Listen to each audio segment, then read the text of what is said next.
Hello everyone, and welcome to part 2 of the Galaga SDL tutorial series. And in this video we will be creating our background stars for the game. So we stopped last time at the start screen, and this is what we ended up with.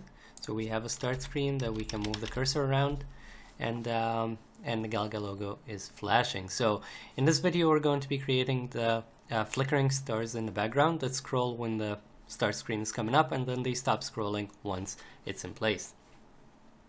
So the first thing that we'll need to create is a single star class. For that we will go to our Galaga filter and add a new item .h and call this one star. And in here we will do the usual if not defined, so if not defined underscore star underscore h, define underscore star underscore h, and then end f. We will need to use the namespace quick SDL if you're using the framework that I uploaded. So using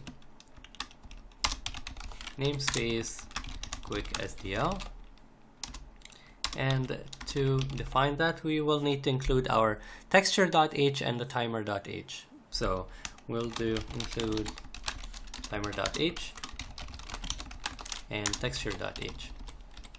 Now to move on to our class. So class star, we will inherit from texture because each single star is going to be a separate texture. So public texture. And then we will create our private variables. So private. The first thing that we're going to need is a timer instance. So timer pointer timer, and then boolean visible. So this will be true if the star is visible, and it's not true if it's not visible. We'll use that to cause the flickering in the star. And then we will need a few variables for the flickering as well. So float flicker timer, and float flicker speed. And the timer and the speed will be the same thing that we did earlier before. The speed is going to be the total time for each flicker, and the timer, we're going to keep track of the time so we can turn on and off the flickering or the visibility of the star. Finally, the one last variable that we need is the float scroll speed, and we will use that to scroll the stars along the screen. Now we can do the public functions. And the first one will be a star constructor, which will take an int layer, because in Galaga there were 3 star layers, and the closer one had bigger stars and the further back one had smaller stars, and the further one scrolled slower than the front one. So we'll use the layer integer to keep track of that. And then the destructor, so star destructor. And we will need an update and a render. So to scroll all the stars at once, because we don't really need to set the scrolling for each star separately, we can just have a static boolean for all the stars so that we can turn it on to scroll all the stars at once and turn it off to stop them from scrolling. So for that we will go to our private variables, and we'll create a static boolean as scroll, and then we will put a setter for it in the public functions area. So static void scroll, and this will take a boolean b. So this should be it for our .h for our star. Now to move on to our CPP, we will create a new item .cpp, and we'll make a star.cpp. We will include the star.h in here, and we will start by initializing our static variable, so as scroll. So we'll say boolean star as scroll is going to be equal to false, and then we can define our scroll function. So void star scroll boolean b, and our scroll is going to be equal to B. And this will be it for the statics. Now to move on to the constructor. And for the stars, I created a small PNG to describe each star separately. So for that, let me just copy it into the project directory or the assets folder. And in here, you will see that I have 4 boxes. So one is gray, red, blue, and green, and each one of these will be a separate stars. And since it's almost like a sprite sheet, we will be clipping just the single star that we need, and then just not use the rest. So we'll use that so that this way we can use the asset manager to load this one texture, and then we can clip the parts that we need for each separate star, and the star can use that. So now that I have the stars.png here, by the way, each one of these is so this is 4 by 4 each one, so the whole thing is 4 high and 16 wide. So the first thing that we need to do is create our constructor now. So star, this will take an int layer, and we will need to call the texture constructor. So texture, our file name, I called it here stars.png, so that's what we'll give it. So stars.png, and then the starting, we'll give it the starting value, so x and y, so we'll give it 0 and 0, and then the width and the height will be 4 and 4. So the width and the height we don't need to change because all the stars are the same size. We can change their scale later on by using our scale variable that we created in our game entity class. But for the x and y, we will change later on in the constructor. So in here we can say that the mTimer is going to be equal to timer instance. Our int star color now is going to be equal to a random modulus 4, so between 0 and 3. And then our mclipped rect.x is going to be equal to the star color multiplied by 4, and it's multiplied by 4 because each one of our stars is 4 by 4, so we just need to hop 4 on x to just skip this star, for example, and go to this one. So it's star color times 4, and since we're using the rand, we probably need to set the s rand somewhere, and for that we will set it in our game manager before, so in the constructor right here. So in game manager.cpp, right above quit, we can say that srand is going to be time 0, and since it doesn't know time, we can go all the way up here at the include game manager.h, and right under it we can include time.h, and this will be it for that. So now we have srand, and it'll be different every time we run the game. We can go back to stars CPP and keep going with our constructor. So now we need to randomize the position of the star on the screen. And to do this, we will say that the position is going to be equal to a vector2 of rand modulus graphics instance screen width and rand modulus graphics instance screen height. And what this does is that it gives us a random value between 0 and screen width and 0 and screen height for the y. So x and y will be somewhere on the screen at random.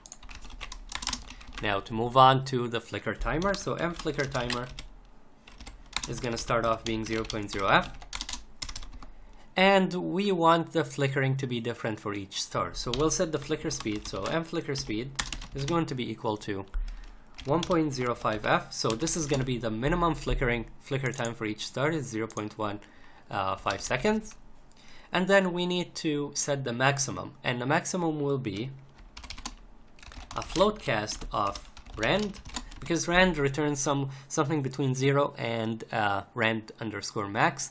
We'll get from rand divided by rand max, and this will give us a value between 0 and 1, and then multiply that by 0.45f, and this will give us a value between 0 and 0.45, and then we add this to it, so it's going to be a value between 0.15 and 0.6 seconds for each star.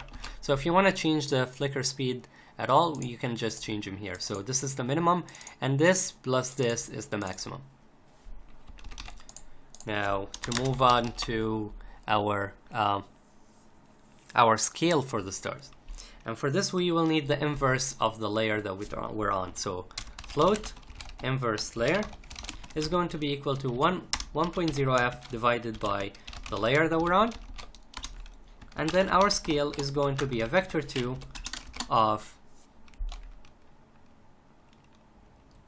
well, it can be a vec2 underscore 1 multiplied by our inverse of the layer.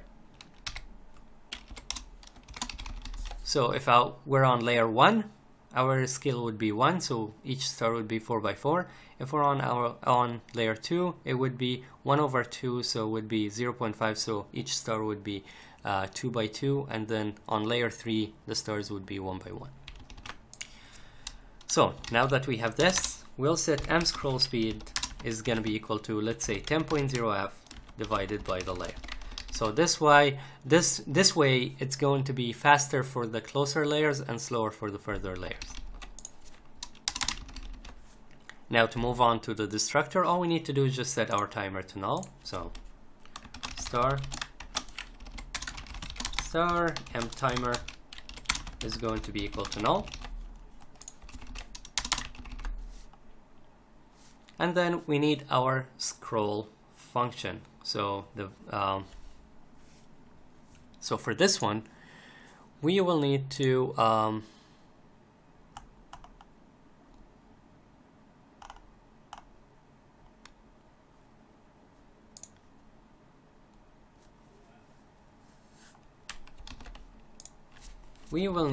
create a private function right here. So private scroll star, and this will be a void. And what this will do is it will scroll the star across the screen. And for that, we will go down here and then implement this function. So all we need to do is translate the star downwards, and then if it passes the edge of the screen, we need to return it to the top of the screen at a random x position so it can start scrolling again. So we'll say void star scroll star. We will tell it to translate along the vector 2 underscore up, because in SDL up is downwards. So SDL vec2 underscore up multiplied by our m scroll speed, and then vector 2 position. So our position is going to be our local position, because the stars are not childed to anything, so it's much faster to just get the local position back. And then we'll say that if the position dot y is past the edge of the screen, so if it's more than graphics instance screen height, we need to wrap it back around. So we'll say that our position dot y is going to be equal to 0.0f, and then our position dot x is going to be equal to a rand of modulus graphics instance screen width. So we need to put it somewhere random on the screen. This way it's not, the star doesn't just keep going in a straight line over and over again and staying in the same x position. And then we will set our new position to that. So we'll say that our position is going to be equal to that position. And this will be it for the scroll star function. Next up, we will do our update. So void star update, and in here we will do the flickering for the star. So we'll say that m flicker timer plus equals m timer delta time, and then if m flicker timer is more than or equal to m flicker speed, we will flip m visible. So if it's true, it becomes false. If it's false, it becomes true. So we'll say that our m visible is going to be equal to not m visible. And then our m flicker timer is going to be equal to 0.0f. Now we can use our static boolean to see if we're scrolling or not. So if s scroll, we just call our scroll star function. And this will be it for our update. Next up is our render, and it's pretty straightforward. We'll say that void star render, if m visible, call the textures render function. So if it's not visible, don't render anything at all. And this will be it for our star class. Now we need to create an entire layer of these stars. For that, we will create a new class called star layer. So in Galaga, add new item .h, and we'll do a star layer. And then we'll do if not defined underscore star layer underscore h, define underscore star layer underscore h, and then end f. In star layer, we will include star.h, so star.h. We will also include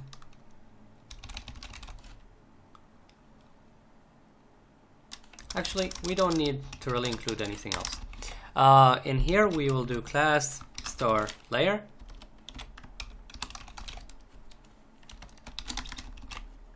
And we will do a private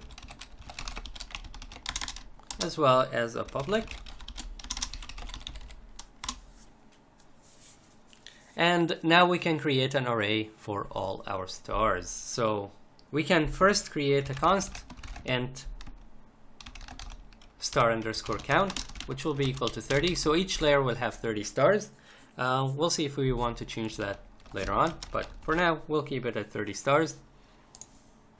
And then what we'll do is create an array. So this array will be star pointer array. We'll call this one m stars. This will be of size star count. And then for our public, we'll create the constructor, destructor, and then void update and void render. So constructor will be star layer, and we'll pass it an int layer. And the destructor will be a star layer. And then void update and void render. And this will be it for the .h. Now we can move on to the .cpp. So .cpp star layer. We will include our star layer.h and then do our constructor. So star layer star layer, and then for int I equals 0, I is less than star underscore count, I plus plus. Probably don't need these brackets at all since we're just creating the stars. We'll say that our m stars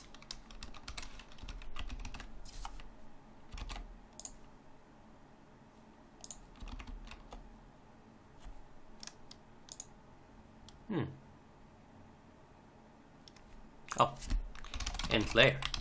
There we go. So our m stars at I is going to be equal to a new star at the layer that we passed in. Now to move on to our destructor, we'll do star layer. Destructor will be the same idea here. So for int I, we'll go through the star count and we'll delete. So delete m stars at I, and then m stars at I is equal to null.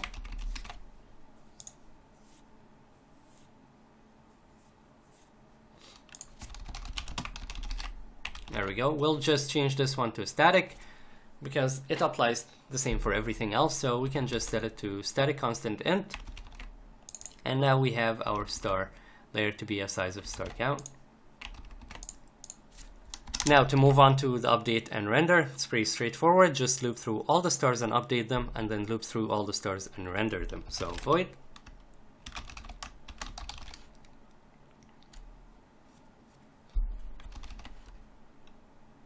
star layer update, and what we'll do is for int I equals 0, I is less than star count, I plus plus, and then we'll say that m stars at I update, and then void star layer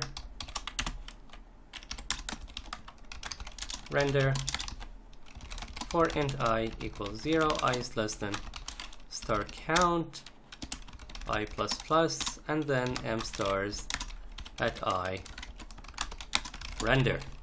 And this will be it for this class. Now the last class that we need is a class to encapsulate all the star layers, and then a class to set their scrolling to true and false. And to do that, we will just create our background stars class. And this will be the class that every other screen uses to move the stars and stop them, because this class will be used throughout the entire game. So in here, we can add new item, and this, and the .h will be called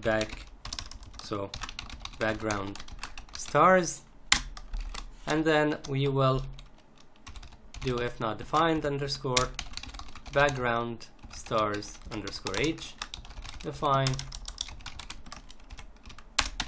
background stars underscore h, and then end f.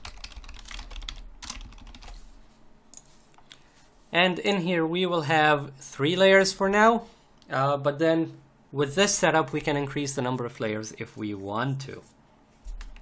So we will need to include star layer .h, and then we'll do a class background stars, which will have private, and this will be a singleton class. So we will have a static background stars pointer as instance, and by having it a singleton we can create it once and then just use it throughout the entire game.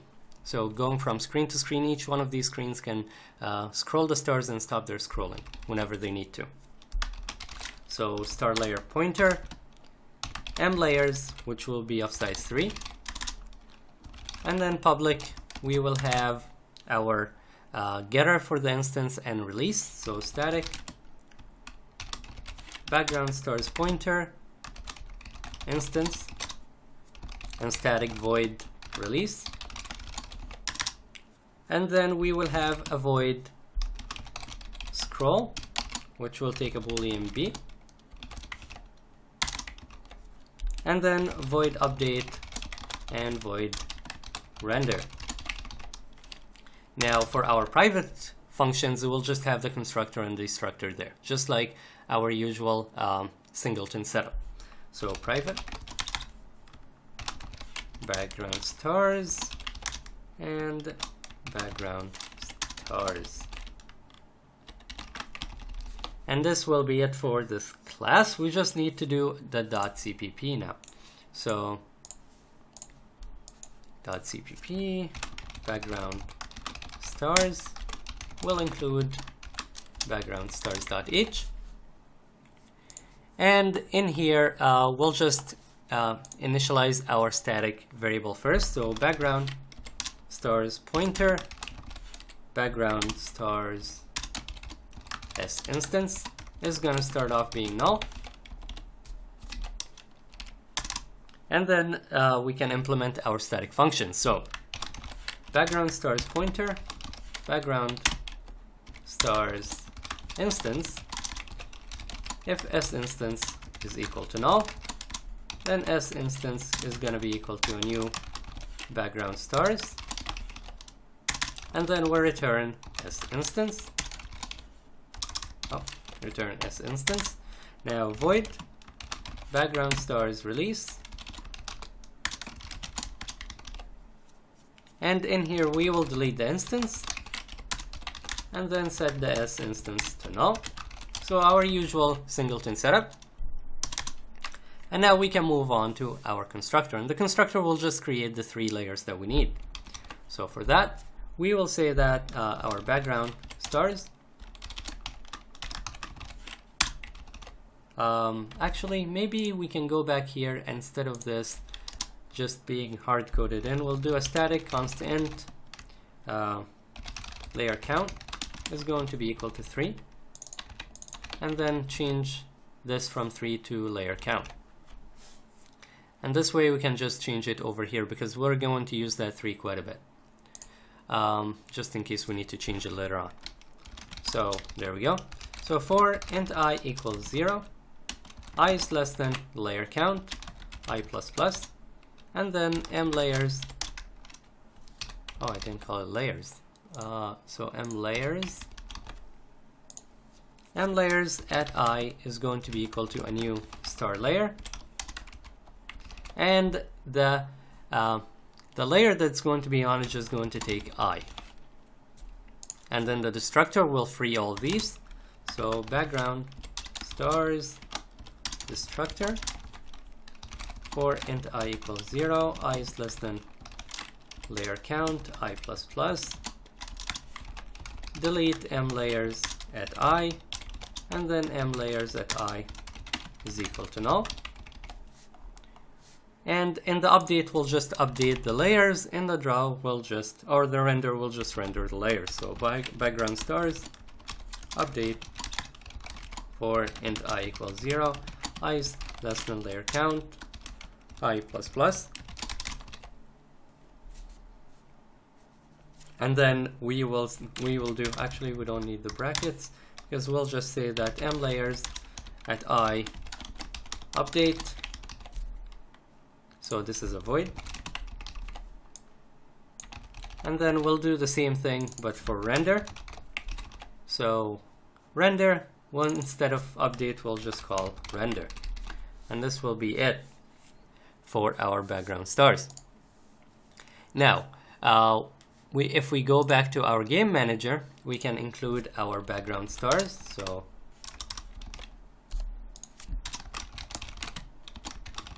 background stars.h, and then we will create them here. So background stars pointer m stars, and then over here we will say that our m stars is equal to background stars instance, and then before the deletion of the start screen we will say that our background stars release, and then our m stars equal to null.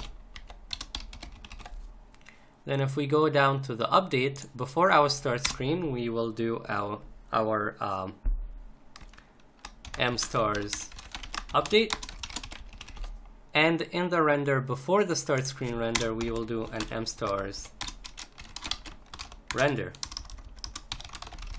And the reason we're doing this before everything else is so that the stars are always in the background. So this should be it for what we need in here. So all that's left is to try it out and see if it works. So let's run it.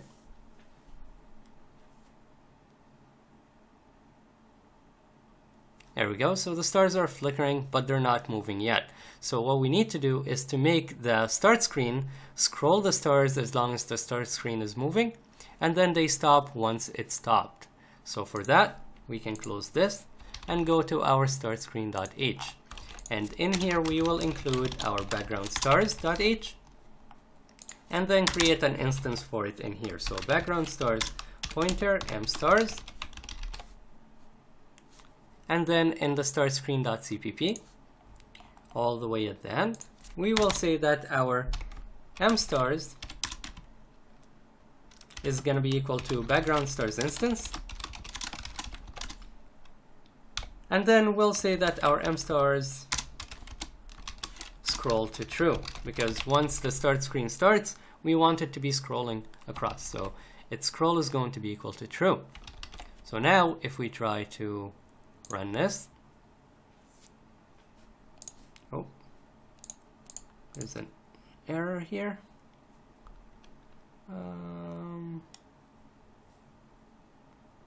Unresolved external symbol. So if we go back to background stars, oh, we did not implement scroll. Okay, so in background stars.cpp, we can go down right here, and then we will do void background stars scroll boolean b, and all this would do is just say star : scroll b. And this will set the static value for scroll in all the star classes to whatever we pass it. And the reason why we're doing it this way is so that we have one place we can set it, and then we can do other things in here if we need to, whenever we stop the stars. So now that we have this, we can try to run it again. And there we go. So the stars are a bit too fast, but now they're scrolling, and they won't stop once the start screen stops, so we need to fix that. But first let's fix the movement of the stars because it's way too fast. So in star.cpp, we can set the scroll speed to, let's say, 4, and then let's run it and see what happens. Okay, so this is much better now. The stars seem to be moving at the right speed. The background stars are slower than the foreground stars, so everything seems to be working well. We just need to stop the stars once the start screen stops scrolling. So to do that, we will go to our startscreen.cpp, and then we will go down to our animation timer is more than or equal to our animation total time. And for that, we will add our brackets in here, and then say that our animation done is true, and our stars scroll to false. And that should be it for this part. So now if we go back, now the stars are scrolling, and then once this stops, the stars stop, and they just flicker in place. So this seems to be working pretty well. So let's see if it stops when we press up or down when it's scrolling. And there we go. So they stop there as well. Okay, so this is it for this video. I really hope it helped. If you have any questions, suggestions, or feedback, please leave them below. Otherwise, thank you very much for watching, and I will see you in the next video.